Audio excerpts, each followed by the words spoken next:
الحمدللہ والصلاة والسلام علی رسول اللہ اما بعد۔ سمیہ رضی اللہ عنہا یہ نبی صلی اللہ علیہ وسلم کی مشہور صحابیاں ہیں۔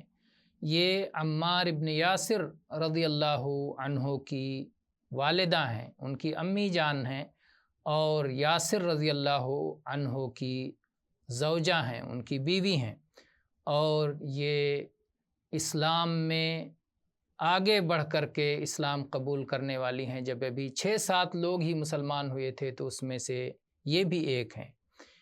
یہ چونکہ کمزور گھرانے کے لوگ تھے، یاسر، ان کی بیوی، ان کے بیٹے عمار رضی اللہ عنہ، یاسر رضی اللہ عنہ، سمیہ رضی اللہ عنہ، یہ سب غریب اور کمزور لوگ تھے، اس لیے ابو جہل بدبخت نے انہیں سخت سزائیں دیں اور انہیں نیزے سے مارا، یہاں تک کہ یہ وفات پا گئیں، شہید ہو گئیں۔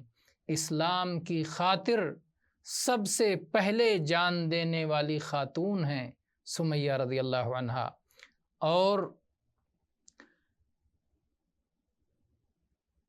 یاسر، سمیہ رضی اللہ عنہا کو بڑی تکلیفیں دی گئیں اسلام کی راہ میں، اسلام قبول کرنے کی راہ میں، یہاں تک کہ انہیں جان سے مار ڈالا گیا۔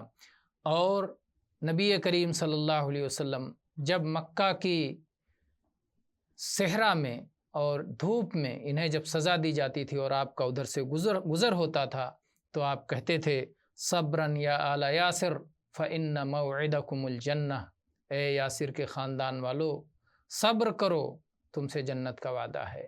تو ان کے لیے اللہ کے نبی صلی اللہ علیہ وسلم نے جنت کی خوشخبری سنائی ہے۔ مجاہد کہتے ہیں کہ مکہ میں سب سے پہلے جن لوگوں نے اپنے اسلام کا اعلان کیا وہ 7 لوگ تھے: ابو بکر رسول اللہ صلی اللہ علیہ وسلم، ابو بکر صدیق رضی اللہ عنہ، بلال رضی اللہ عنہ، خباب، صہیب، عمار اور سمیہ رضی اللہ عنہم۔ اللہ کے رسول صلی اللہ علیہ وسلم کی جہاں تک بات تھی اور ابو بکر رضی اللہ عنہ کی بات تھی تو ان کی قوم کے لوگ ان کی حفاظت کرتے تھے اور ان کا ساتھ دیتے تھے، لیکن باقی لوگ کمزور تھے، ان کو لوہے میں لپیٹ کر کے دھوپ میں ڈال دیا جاتا تھا، لوہے کی زرہ گرم، اور اس کو بھی پہنا کر کے انہیں مکہ کی چلچلاتی دھوپ میں ڈال دیا جاتا تھا اور انہیں سخت سزائیں دی جاتی تھیں۔